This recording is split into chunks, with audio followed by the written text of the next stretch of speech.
चला नमस्कार. पोलीस पाटील भरतीचं वेळापत्रक आलेलं आहे. संपूर्ण जाहिरात आलेली आहे. प्रत्येक तालुक्याची आता जाहिरात जी आहे ही तुमच्या कास्टनुसार जाहीर झालेली आहे. आज सोमवार होता. सगळ्या जालना जिल्ह्यातल्या तालुक्याची जाहिरात आलेली आहे कास्टनुसार जागाला. आता पोलीस पाटील भरतीला कशा प्रकारे तुम्हाला क्वेश्चन विचारतात ते संपूर्ण बघूया. तर बघा, एका वर्गामध्ये 50 विद्यार्थी आहेत, त्यापैकी 60% मुलं आहेत, तर मुलींची संख्या अतिशय सोपं आहे. अशा प्रकारे तुम्हाला क्वेश्चन विचारतात. काय दिलं, एक वर्ग दिला, एका वर्गात तुम्हाला 50 विद्यार्थी दिलेले आहेत आणि या 50 विद्यार्थ्यांपैकी 60% काय दिलेलं आहे तुम्हाला, मुले दिलेले आहेत. तर मुलींची संख्या किती आहे, विद्यार्थी किती आहेत, तर 50 विद्यार्थी. किती, 50 विद्यार्थी. या 50 पैकी 60% मुलं आहेत. बघा 60% काढून 60% दिले, टक्के दिले, मग खाली 100 लिहूया. ठीक आहे, हा शून्य गेला, हा गेला, हा गेला, हा गेला. काय राहिलं वरती, इथं 5 राहिलेत आणि इथं 6 राहिले, म्हणजे 5 गुणिले 6 एवढंच राहिले. 5 गुणिले 6 म्हणजे किती, 30. म्हणजे 50 विद्यार्थ्यांपैकी 60% मुलं आहेत. म्हणजे मुलं किती आहेत, तर 30 मुलं आहेत. टोटल किती आहेत, 50 आहे. 50 मधून 30 गेले, खाली राहिले 20. म्हणजे 20 काय आहे, तर मुलींची संख्या 20 आहे. पर्याय क्रमांक 1. असं अशा प्रकारचे तुम्हाला सोप्या लेवलचे प्रश्न विचारतात, खूप अवघड विचारत नाही. ठीक आहे. चला दुसरा प्रश्न. राष्ट्रीय युवा दिन कधी साजरा केला जातो. कुठला, राष्ट्रीय युवा दिन हा कधी साजरा केला जातो, तर बघा राष्ट्रीय युवा दिन तर 12 जानेवारी.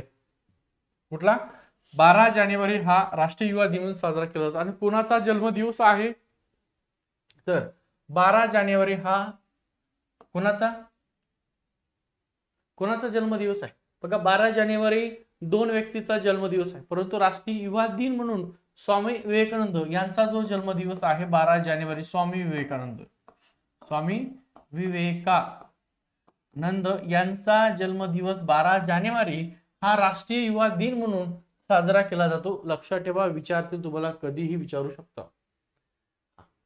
आता आपल्या पोलीस पाटील भरतीची बॅच आहे. ज्यांनी जॉईन नसेल केली, पटकन दिवशी जॉईन करून घ्या. जर तुम्हाला जालना जिल्ह्याचं पोलीस पाटील जॉईन व्हायचं असेल, पोलीस पाटील फक्त 999 रुपये फीस आहे. त्याच्यामध्ये जीएसटी ऍड आहे. लेखी तुमची संपूर्ण 80 मार्काची तयारी करून घेतली जाणार आहे. उद्यापासून रेग्युलर तुमचं लाईव्ह लेक्चर सुरू होणार आहे. त्यामुळे पटकन दिवशी आजच, आतापर्यंत तुम्ही पोलीस भरतीची बॅच जॉईन नसेल केली तर पटकन दिवशी बॅच जॉईन करून घ्या. त्याच्यामध्ये तुम्हाला संपूर्ण सामान्य ज्ञान मिळणार आहे. ठीक आहे, तुमचं जीएस मिळणार आहे, चालू घडामोडी मिळणार आहे, जालना जिल्ह्याची संपूर्ण माहिती मिळणार आहे आणि गणित सुद्धा तुम्हाला मिळणार आहे. टोटल 80 प्रश्न सोडवले जाणार आहेत आणि वेगवेगळ्या सराव प्रश्नपत्रिका सुद्धा तुम्हाला व्हॉट्सअपवर दिल्या जाणार आहेत. नोट्स सुद्धा तुम्हाला वाचायला दिले जाणार आहे. 15,000 रुपये पोलीस पाटलाला स्टार्टिंग पेमेंट आहे आणि एकदा तुम्ही पोलीस पाटील झालं तर तुमचं वयमर्यादा संपेपर्यंत तुम्ही त्या पदावर कार्यरत राहतात. सध्या 15,000 ही सुद्धा पेमेंट वाढत जाणार आहे. ठीक आहे. चला 999 रुपये फीस आहे. आता फीस कशी पेड करायची, तर बघा आपला नंबर आहे, या नंबरला व्हॉट्सअपला हाय पाठवायचं. काय करायचंय, 95 52 62 95 63 हा जो माझा नंबर आहे, या नंबरला सेव्ह करायचा गोविंद बलसर नावाने. याला व्हॉट्सअपला हाय पाठवायचंय आणि पोलीस पाटील भरती म्हणून पाठवायचंय. काय, पोलीस पाटील भरती. ठीक आहे, मराठी पाठवा, इंग्लिश पाठवा, पोलीस पाटील भरती म्हणून तुम्ही पाठवू शकतात. मी जे का आपलं ऍप आहे श्री अकॅडमीचं आपलं ऍप आहे, या व्हिडिओच्या डिस्क्रिप्शन मध्ये सुद्धा लिंक दिली आहे श्री अकॅडमीची. किंवा मराठीमध्ये असं जर टाकलं तुम्ही प्ले स्टोरला श्री अकॅडमी, तरच आपलं ऍप तुम्हाला प्ले स्टोरला दिसेल. इंग्रजीमध्ये येत नाही, आपण मुद्दा मराठीत घेतलेला आहे ते. ठीक आहे, श्री अकॅडमी हा नंबर दिसतोय, या नंबरला कॉन्टॅक्ट करा. ओके. चलो प्रश्न बघ काय आहे, जालना जिल्ह्यातली प्रसिद्ध मत्स्यधरी देवीचं मंदिर. आता हे जालना जिल्ह्यातले काय प्रसिद्ध ठिकाण आहे त्यावर प्रश्न विचारतात. तर मत्स्यधरी देवीचं मंदिर कुठल्या तालुक्यात, परतूर, अंबड, तीर्थपळी, भोकरदन कुठं आहे, तर बघा हे जे मंदिर आहे तर मंदिर अंबड तालुक्यामध्ये, मत्स्यधरी देवीचं जे मंदिर आहे हे अंबड तालुक्यामध्ये आहे. ठीक आहे, कुठला, अंबड तालुका. लक्षात ठेवा, मत्स्यधरी देवीचं मंदिर अंबड या तालुक्यामध्ये आहे. पुढचा प्रश्न, भारतीय संविधानाच्या कोणत्या कलमात, भारतीय संविधानाचं कुठलं कलम आहे ज्या कलमामध्ये जीवन जगण्याचा हक्क नमूद केलेला आहे. कलम 14. कलम 14 काय सांगतंय, समानता. कलम 14 हे समानतासाठी आहे. कलम 14. कलम 19, कलम 21 आणि कलम 32. कलम 32 का आहे, तर याला डॉक्टर बाबासाहेब आंबेडकर कलम 32 ला मॅग्ना चार्टा म्हटलेला आहे. हा मूलभूत हक्काचा अधिकार आहे. कलम 32 ला हा मूलभूत हक्काचा गाभा म्हटलेले कलम, मूलभूत हक्काचा पाया सुद्धा कलम 32 ला म्हणतात. तर जीवन काय तर संविधानाच्या कलमात जीवन जगण्याचा हक्क असं नमूद केलेला कुठलं कलम आहे, त्या कुठल्या कलमात कलम 19 जे आहे, या कलम 19 मध्ये जीवन जगण्याचा हक्क दिलेला आहे. जीवन जगण्याचं स्वातंत्र्य हे तुम्हाला कलम 19 ने दिलेलं आहे. कलम 21 मध्ये काय आहे तर जे 6 ते 14 वयोगटातील मुलं आहेत त्यांना प्राथमिक शिक्षण देण्याचा हक्क हा कलम 21 देतेला आहे. आणि कलम 19 तुमचं स्वातंत्र्याचे हक्क या कलम 19 मध्ये दिलेला आहे. म्हणजे जीवन जगण्याचा हक्क हा कलम 19 मध्ये तुम्हाला दिलेला आहे. ओके, चल. सेवाग्राम आश्रम कोणत्या जिल्ह्यामध्ये आहे? सेवाग्राम आश्रम आहे हे कोणत्या जिल्ह्यामध्ये आहे?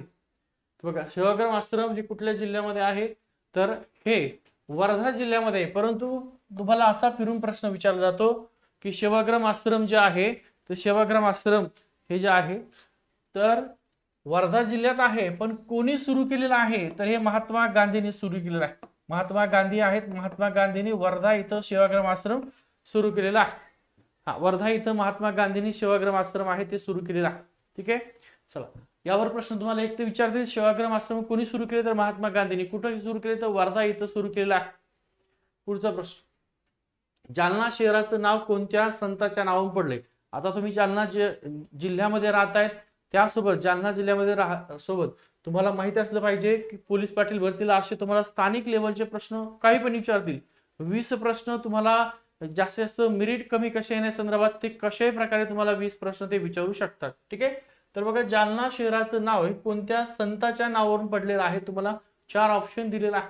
संत ज्ञानेश्वर महाराज, संत जालंधरनाथ, संत एकनाथ आणि संत तुकाराम महाराज. तर बघा, संत जालंधरनाथ, या संत जालंधरनाथहून जालना हे जे शहर आहे या जालना शहराचं नाव पडलेले. पर्याय क्रमांक ब तुमचं करेक्ट आहे. सेम तुम्हाला पोलीस पाटील भरतीला असेच प्रश्न विचारले जातील. भारतीय रिझर्व्ह बँकेचे मुख्यालय कुठं आहे? म्हणजे ज्याला आपण आरबीआय म्हणतो. काय म्हणतो? आरबीआय, भारतीय रिझर्व्ह बँक. या आरबीआयचं मुख्यालय कुठं आहे असं म्हटलंय तर या आरबीआयचं मुख्यालय दिल्लीला नाही तर त्याचं मुख्यालय मुंबई या ठिकाणी. लक्षात ठेवा, आरबीआयचं मुख्यालय कुठे आहे? मुंबई या ठिकाणी आरबीआयचं मुख्यालय आहे. पुढचा प्रश्न, महाराष्ट्रातील विधान परिषदेची सदस्य संख्या किती आहे? याला तोंड पाठत ठेवा, झोपेत उठलं तरी यावर तुम्हाला 100% सांगतो 2 प्रश्न पोलीस पाटील भरतीला आहे. 2 प्रश्न तुमचे नक्की असणार आहेत पोलीस पाटील भरतीला. काय विचारले तुम्हाला? विधान परिषदेचे सदस्य, महाराष्ट्रातील विधान परिषद सदस्य किती आहेत असा तुम्हाला प्रश्न विचारलाय. ऑप्शन 78, 288, 48 आणि 19 दिलेला आहे. तर विधान परिषदेचे सदस्य आहेत 78. किती आहेत? 78 आहे. हे आहे विधान परिषदेचे सदस्य. विधान परिषद, बघा, विधान परिषदेचे सदस्य तुम्हाला विचारले. मग तुम्हाला दुसरा प्रश्न असा विचारतील की महाराष्ट्राची विधानसभा, या विधानसभेमध्ये किती सदस्य आहेत? तर 288 हे विधानसभेचे सदस्य. लक्षात ठेवा, विधानसभा, या विधानसभेमध्ये किती सदस्य आहेत तर 288 सदस्य आहेत. त्याच्यानंतर लोकसभेत, महाराष्ट्रात लोकसभेतून किती सदस्य निवडून जातात तर 48 सदस्य हे लोकसभेतून निवडून जातात. लोकसभा, लक्षात ठेवा, लोकसभेतून महाराष्ट्रात किती? 48 सदस्य निवडून जातात. मग राज्यसभेतून किती जातात निवडून तर राज्यसभेतून, लक्षात ठेवा, 19 राज्यसभेतून निवडले जातात. राज्यसभा. आता प्रश्न तुम्हाला बघ वर काय विचारलाय, महाराष्ट्रातील विधान परिषदेची सदस्य संख्या किती आहे तर किती? 78. मग तुम्हाला असा प्रश्न, महाराष्ट्रातील विधानसभेची सदस्य संख्या 288, महाराष्ट्रातील लोकसभेची सदस्य संख्या 48, महाराष्ट्रातील राज्यसभेची सदस्य संख्या 19. हे 4ही ऑप्शन महत्वाचे. लक्षात ठेवा, पहिले विधान परिषद सदस्य संख्या, दुसरी विधानसभेची सदस्य संख्या, तिसरी 48 लोकसभेची सदस्य संख्या आणि 19 आहे राज्यसभेची सदस्य संख्या. हे 4ही झोपेतून उठलं तरी लक्षात ठेवा. याच्यावर तुम्हाला 2 प्रश्न आरामशीर पोलीस पाटील भरतीला जीएस साठी विचारतील किंवा ज्यांना रिलेटेड विचारतील किंवा करंट रिलेटेड विचारतील. म्हणजे 60 प्रश्न तुम्हाला विचारतात, त्या 60 मधले 2 ते 3 प्रश्न यावर हमखास विचारणार आहे. पुढचं, ज्ञानपीठ पुरस्कार कुठल्या क्षेत्राशी संबंधित आहे? मग तुम्हाला त्या पुरस्कारामध्येच दिलेला आहे. साहित्य रिलेटेड पुरस्कार तुम्हाला विचारणार आहे, क्रीडा रिलेटेड पुरस्कार सुद्धा तुम्हाला विचारणार आहेत. तर ज्ञानपीठ हा पुरस्कार साहित्यासाठी दिला जातो. ठीक आहे, साहित्यासाठी ज्ञानपीठ पुरस्कार दिला जातो. ज्ञानपीठ पुरस्कार कशासाठी तर साहित्यासाठी ज्ञानपीठ पुरस्कार दिला जातो. ओके, चल पुढचं. आता कुणाला मिळालं काय ते नोट्स मध्ये तुम्हाला दिलेलं आहे. नोट्स सुद्धा तुम्हाला, ज्यांनी पोलीस पाटील भरतीची आपली बॅच घेतली असेल त्यांनी माझा जो नंबर आहे या नंबरला संपर्क करा आणि सर नोट्स पाठवा असं टाईप करा डायरेक्ट. हा नंबर ज्याने बॅच घेतली असेल 9552 62 95 63 हा जो नंबर आहे या नंबरला सर बॅच घेतली असेल त्याचा स्क्रीनशॉट सह नोट्स पाठवा. त्या सगळ्यांना पोलीस भरती नोट्स पाठवल्या, जे राहिले असतील तर त्यांना सुद्धा नोट्स पाठवल्या जातील. ठीक आहे. जालना जिल्ह्याच्या पश्चिमेला कोणता जिल्हा आहे? बघा असं तुम्हाला विचारतील जालना जिल्ह्याच्या पूर्वेला कुठला जिल्हा आहे, पश्चिमेला कुठला आहे, उत्तरेला कुठला आहे, दक्षिणेला कुठला आहे, आग्नेयला कुठला आहे, ईशान्य कुठला आहे, वायव्य कुठला आहे, नैऋत्येला कुठला आहे असं विचारतील. ठीक आहे. किंवा या तालुक्याला कुठल्या जिल्ह्याची सीमा लागलेली असं सुद्धा तुम्हाला विचारतील. इथं तुम्हाला जालना जिल्ह्याच्या पश्चिमेला कुठला जिल्हा आहे असं विचारलंय तर जालना जिल्ह्याच्या पश्चिमेला छत्रपती संभाजीनगर हा जिल्हा आहे. मग बीड, नगर, नाशिक कुठले आहेत का? तर बघा इथं नकाशा दिलेला तुम्हाला जालना जिल्ह्यात डिटेल नकाशा आहे. या नकाशामध्ये जर पाहिलं असेल तर बघा काय आहे, इथं तुम्हाला जालना जिल्हा दिलाय. ठीक आहे. ही जालना जिल्ह्याची पूर्व बाजू आहे, ही जालना जिल्ह्याची पश्चिम बाजू आहे, मी अगोदर सुद्धा घेतलेला आहे तुम्हाला. ही जालना जिल्ह्याची उत्तर बाजू आहे आणि ही जालना जिल्ह्याची दक्षिण बाजू आहे. मग तुम्हाला आताचा प्रश्न होता जालना जिल्ह्याच्या पश्चिम बाजूला ही जालन्याची पश्चिम बाजू कुठला? छत्रपती संभाजीनगर हा जिल्हा आहे. जालन्याच्या पूर्व दिशेला इकडे जर पाहिलं असेल तर इकडे परभणी जिल्हा. ठीक आहे. जालना जिल्ह्याच्या इकडे जर पाहिलं असेल ईशान्येला तर बुलढाणा जिल्हा आहे. जालन्याच्या उत्तरेला जळगाव जिल्हा आहे. ठीक आहे. मग तुम्हाला परत इकडं जालना जिल्ह्याच्या नैऋत्येला पाहिलं तर बीड जिल्हा आहे. तर हे असं न विचारता तुम्हाला हे कशा प्रकारे क्वेश्चन विचारतात की जालना जिल्ह्याच्या दक्षिणेला कुठला तालुका आहे, जालन्याच्या दक्षिणेला कुठला तालुका आहे, खाली घनसावंगी. जालन्याच्या एकदम उत्तर टोक कुठल्या तालुक्याचं आहे तर इकडे भोकरदन सगळ्यात उत्तर टोक आहे. तिकडे पूर्वेला कोण आहे? मंठा. इकडे जर पाहिलं पश्चिमेला आहे, इकडे सगळ्यात टोक पश्चिमेला इकडे बदनापूर, आंबड. असे सुद्धा तुम्हाला प्रश्न. त्यामुळे जालना जिल्ह्याचा हा नकाशा व्यवस्थित बघून घ्या, यावर तुम्हाला प्रश्न येतात. पोलीस दलातील सर्वात मोठं पद कुठलं आहे? ठीक आहे. पोलीस दलातील सर्वात मोठं पद कुठलं आहे? सर्वोच्च पद. महाराष्ट्राचं पोलीस जे आहे या पोलीस दलातील सर्वोच्च पद कुठलं आहे? सर्वोच्च पद पोलीस दलातील PS आहे, पी आहे, SP आहे, तर DGP. DGP हे महाराष्ट्र पोलीस दलातील सगळ्यात वरचं पद आहे, ज्याला पोलीस महासंचालक म्हणतात. काय म्हणतात? पोलीस महासंचालक म्हणतात. हे DGP पद लक्षात ठेवा. खालीपैकी कोणते थोर समाज सुधारक महात्मा फुले नावाने ओळखले जातात? आता अतिशय सोपं आहे, पण असे सुद्धा प्रश्न विचारतात आणि मग तुम्हाला पाहतात अरे महात्मा फुले म्हणतात लगे महात्मा गायला टिक मारतात. गडबड करू नका, वेळ असतो तुमच्याकडे भरपूर तिथं पेपरला. महात्मा फुले तर महात्मा ज्योतिबा फुले हे महात्मा फुले यांचं नावाने ओळखले जातात. हा, लोकमान्य टिळक यांना लोकमान्य ओळखले जातं. महात्मा गांधीला पितामहा म्हणून किंवा महात्मा म्हणून ओळखलं जातं. विदा सावरकरांना स्वातंत्र्यवीर म्हणून ओळखलं जातं. जालना जिल्ह्यातून राष्ट्रीय महामार्ग क्रमांक 753A जातो. हा महामार्ग कुठून कुठे जातो? किती महामार्ग क्रमांक? नॅशनल हायवे NH 753A हा महाराष्ट्रातून जातोय. तर हा कुठून कुठे जातोय? धुळे ते सोलापूर, पुणे ते नागपूर, जालना ते परभणी, छत्रपती संभाजीनगर ते जालना. तर धुळे ते सोलापूर हा राष्ट्रीय महामार्ग जालन्यातून जातोय. किती? 753A. पुढचं जॉईन करायचं असेल तर पटकन दिवशी जॉईन करा. उद्यापासून रेग्युलर होणार आहे, त्याच्यासोबत तुम्हाला नोट्स मिळणार. त्या आता नवीन नोट्स परत आलेल्या आहेत, पटकन दिवशी जॉईन करून घ्या. भारतीय संविधान कधी लागू झालेलं आहे? आता 2 तारखा तुम्हाला महत्वाच्या त्या विचारतात. काय इथे विचारलंय? भारतीय संविधान कधी तुम्हाला लागू झालं असं विचारलेलं आहे. तर 26 जानेवारी 1950 या दिवशी भारतीय संविधान लागू झालेला आहे. काय झालंय? भारतीय संविधान लागू झालेलं आहे. मग भारतीय संविधान कधी स्वीकारलं असा विचारतात तुम्हाला, तर 26 नोव्हेंबर लक्षात ठेवा. 26 नोव्हेंबर 1949 ही तारीख सुद्धा लक्षात ठेवा. 26 नोव्हेंबर 1949 भारताने संविधान सभेने संविधान हे स्वीकृत केलेलं आहे. स्वीकृत केलेलं आहे. काय केलेलं आहे? स्वीकृत केलेलं आहे. आणि इकडं लागू झालेलं लक्षात ठेवा. 2 तारखा लक्षात ठेवा. संविधान लागू कधी झालंय? 26 जानेवारी 1950. संविधान स्वीकृत कधी केलेलं आहे? 26 नोव्हेंबर 1949. ह्या 2 तारखा खूप महत्वाच्या आहेत. महाराष्ट्राचे राज्यफूल कुठले आहे? गुलाब, जाई, जारूळ, तामण, कमळ कुठला आहे? तर महाराष्ट्राचं राज्यफूल आहे कुठलं? तर त्याला जारूळ म्हणतात आणि त्याला तामण म्हणतात. हे महाराष्ट्राचं राज्यफूल आहे. जारूळ किंवा तामण त्याला म्हणतात. हे महाराष्ट्राचं काय राज्य फळ आहे। नीती आयोग आहे, या नीती आयोगाचे अध्यक्ष कोण असतात, तर नीती आयोगाचे अध्यक्ष माननीय पंतप्रधान अधिकृत पदसिद्ध अध्यक्ष या नीती आयोगाचे असतात। कोण असतात, तर पंतप्रधान हे या नीती आयोगाचे पदसिद्ध अध्यक्ष असतात। यावर प्रश्न तुम्हाला विचारतात। जालना जिल्ह्याची निर्मिती कोणत्या जिल्ह्यातून झाली, आता तारीख सुद्धा तुम्हाला खूप वेळ सांगितली। आता वारंवार घेण्यामागचं कारण हा प्रश्न रिपीट झाला तर एक्झाम मध्ये चुकला नाही पाहिजे, त्यामुळे आपण वारंवार घेतोय।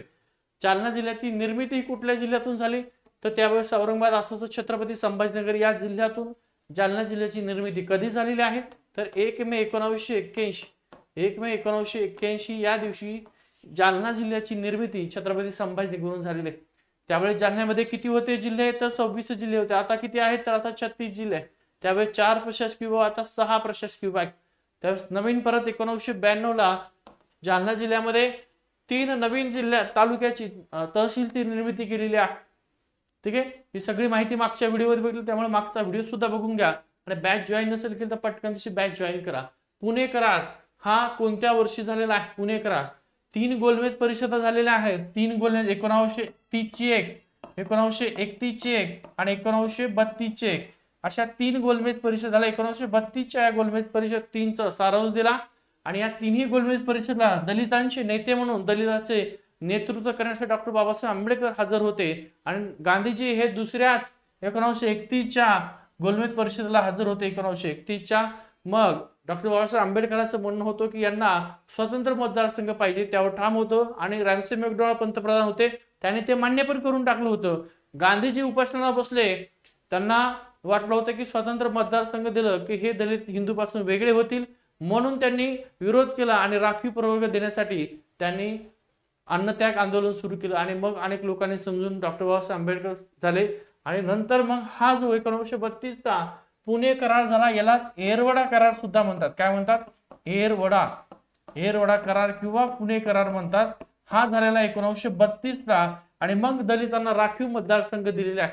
दलितांना काय दिलेला आहे, स्वतंत्रच्या ऐवजी राखीव मतदारसंघ दिलेला आहे। पुढचा एलोरा, ज्याला वेरूळ म्हणतो, ही लेणी कुठल्या धर्माच्या संदर्भात आहे, तर वेरूळ लेणी अशी आहे जिथं बौद्ध धर्माच्या संदर्भात आहे, हिंदू धर्मासंदर्भात आहे आणि जैन धर्माच्या संदर्भात सुद्धा वेरूळची लेणी आहे। तिन्ही धर्माच्या संदर्भात आहे। ग्रामसेवक यांची नेमणूक कोण करते, ग्रामपंचायत करते का ग्रामसेवकची नेमणूक? ग्रामसेवक हा ग्रामपंचायतचा नोकर नसतो, तो जिल्हा परिषद नोकर असतो आणि ग्रामसेवक हा ग्रामपंचायतीचा सचिव असतो। कोण असतो, ग्रामपंचायतीचा सचिव कोण तुम्हाला विचारतील तर ग्रामसेवक हा ग्रामपंचायतीचा सचिव असतो। इथं ग्रामसेवकाची नेमणूक कोण करते, तर जिल्हा परिषद ही ग्रामसेवकाची नेमणूक करते। कोण करते, जिल्हा परिषद। आणि ग्रामपंचायतीचा सचिव कोण असतो, तर ग्रामसेवक असतो। आणि पंचायत समितीचा सचिव हा गट विकास, पंचायत समितीचा सचिव कोण असतो, तर हा गट विकास अधिकारी हा पंचायत समितीचा सचिव असतो, त्याला बीडीओ म्हणतो आपण। काय म्हणतो, बीडीओ हा पंचायत समितीचा सदस्य असतो। आणि जिल्हा परिषदेचा सदस्य कोण असतो, जिल्हा परिषदचा, तर डीवाय-सीओ असतो, डीवाय-सीओ, त्याला मुख्य कार्यकारी उपमुख्य कार्यकारी अधिकारी आपण म्हणतो ते। ठीक आहे, भारताची सिलिकॉन व्हॅली कुठल्या शहराला म्हणतात, भारताची सिलिकॉन व्हॅली असं कुठल्या शहराला म्हणतात, मुंबई, दिल्ली, बेंगळूर, चेन्नई, तर बेंगळूरला भारताची सिलिकॉन व्हॅली म्हणतात। लक्षात ठेवा बेंगलोर, या बेंगलोरला पर्याय क्रमांक 3 उत्तर आहे। पुढचं, स्वराज्य माझा जन्मसिद्ध हक्क आहे आणि तो मी मिळवणारच असे उद्गार कोणी काढलेले, हा प्रश्न तुम्हाला अनेक वेळा विचारतात। काय, स्वराज्य हा माझा जन्मसिद्ध हक्क आहे आणि तो मी मिळवणारच असं कोणी म्हटलेलं आहे, तो लोकमान्य टिळकांनी म्हटलेलं आहे। कोणी म्हटलेलं आहे, लोकमान्य टिळकांनी म्हटलेलं आहे, स्वराज्य माझा जन्मसिद्ध हक्क आहे तो मी मिळवणारच आहे। जालना जिल्ह्याचे क्षेत्रफळ अंदाजे किती आहे, 5000, 7700, 10000, 12100, तर जालना जिल्ह्याचे क्षेत्रफळ आहे 7718 चौरस किलोमीटर। पर्याय क्रमांक 2 हे जालना जिल्ह्याचं क्षेत्रफळ आहे। किती, 7718 चौरस किलोमीटर एवढं जालना जिल्ह्याचं क्षेत्रफळ आहे। भारतीय संविधान दिन कधी साजरा केला जातो, भारतीय संविधान दिवस कधी साजरा केला जातो, 26 नोव्हेंबर, 26 जानेवारी, 15 ऑगस्ट, 2 ऑक्टोबर। तर आत्ताच मी तुम्हाला सांगितले संविधान स्वीकृत कधी केलंय, 26 नोव्हेंबर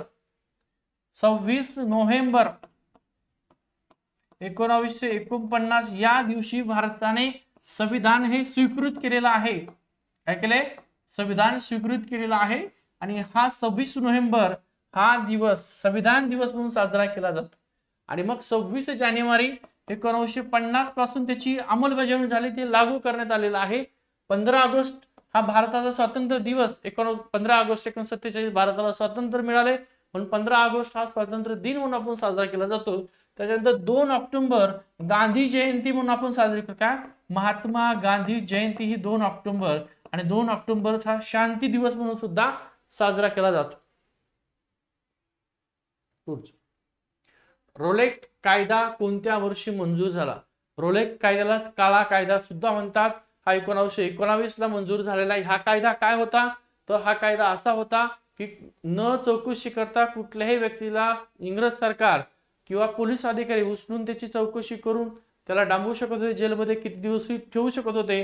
तो होता रोलेट कायदा, आणि यालाच काळा कायदा सुद्धा म्हणतात. तो 1919 चा काळा कायदा आहे. रोलेट ऍक्ट कधीचा आहे? तर 1919 चा हा रोलेट ऍक्ट आहे, 1919. ठीक आहे. महाराष्ट्राचे पहिले पोलीस महासंचालक डीजीपी म्हणजे पोलीस महासंचालक, आणि महाराष्ट्र पोलीस दलातील सगळ्यात सर्वोच्च पद आहे महासंचालक. हे कोण होते पहिले? तर कोण? PS राममूर्ती हे महाराष्ट्राचे पहिले बघा पहिले पोलीस महासंचालक PS राममूर्ती. लक्षात ठेवा. पुढचं, जालना जिल्ह्यातून खालीपैकी कोणती नदी वाहत नाही? आता जालना जिल्ह्यातून वाहणाऱ्या नद्या माहिती, पण वाहत नाही म्हटलंय. काय जालना जिल्ह्यातून कुठली नदी वाहत नाही? तर पूर्णा नदी जालना जिल्ह्यातून वाहते.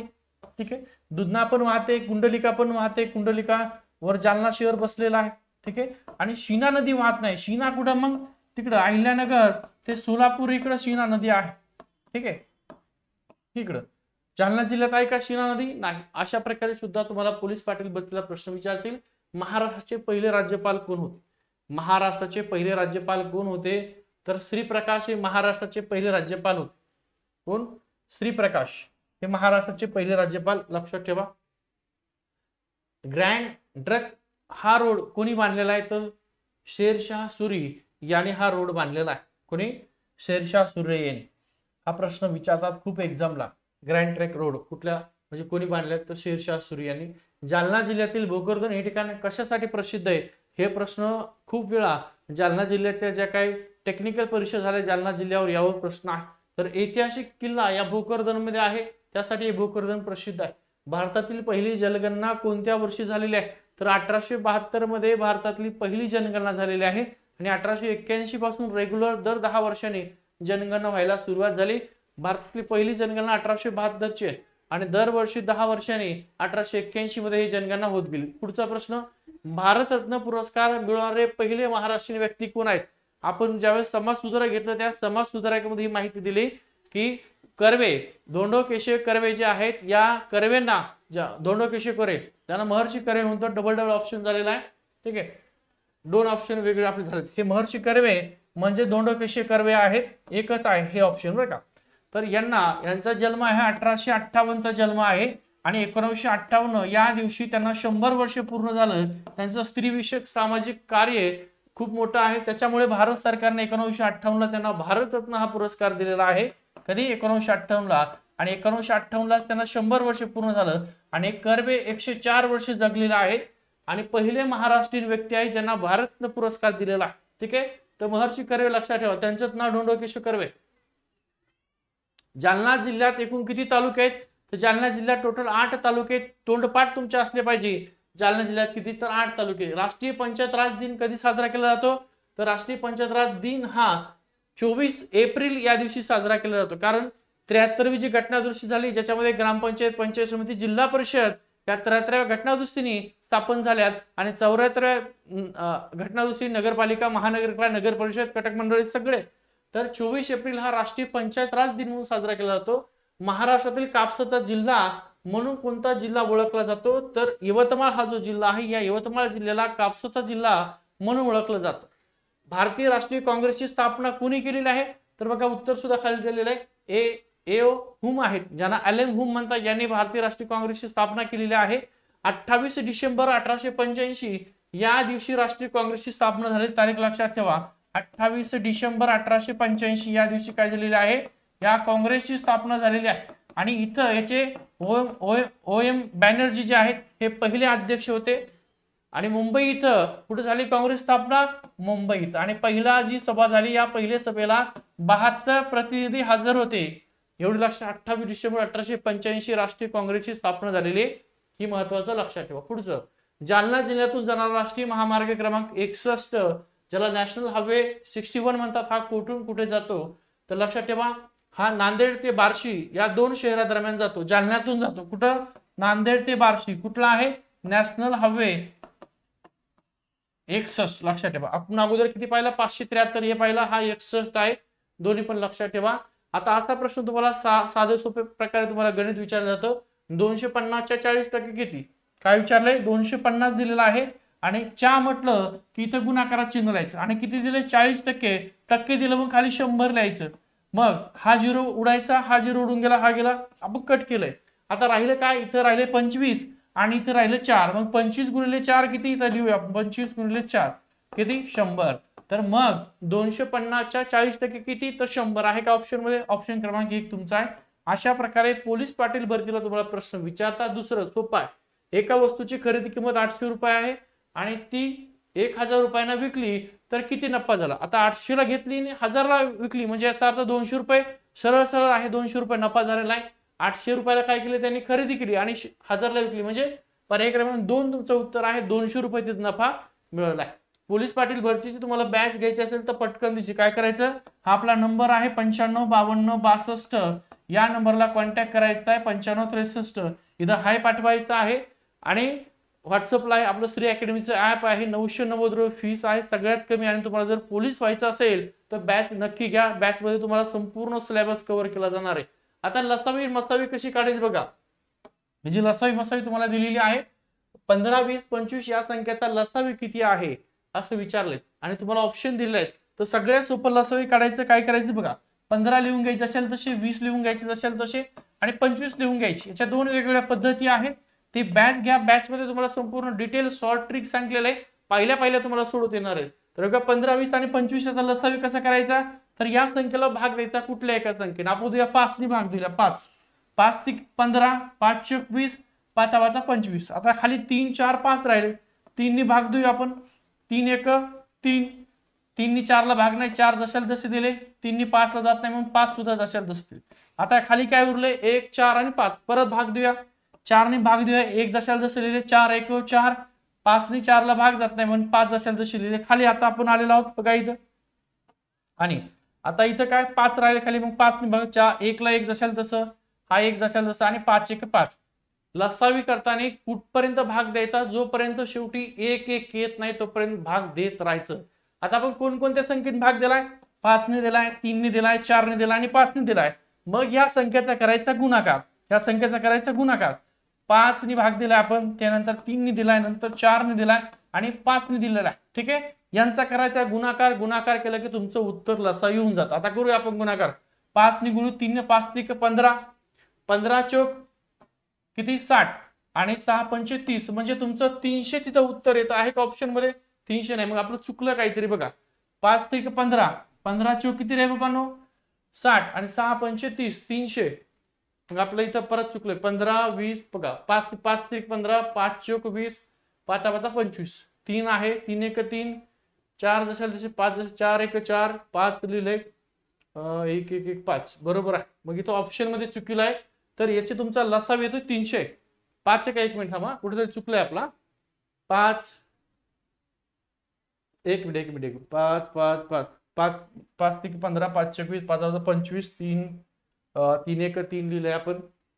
4 5 जशाल तसे इथं पण 4 1 4 घेतले, 5 घेतले, इथं पण 5 घेतले. ठीक आहे. तिथं 5 घेतले, 3 घेतले, 4 घेतले आणि 5 घेतलेला आहे.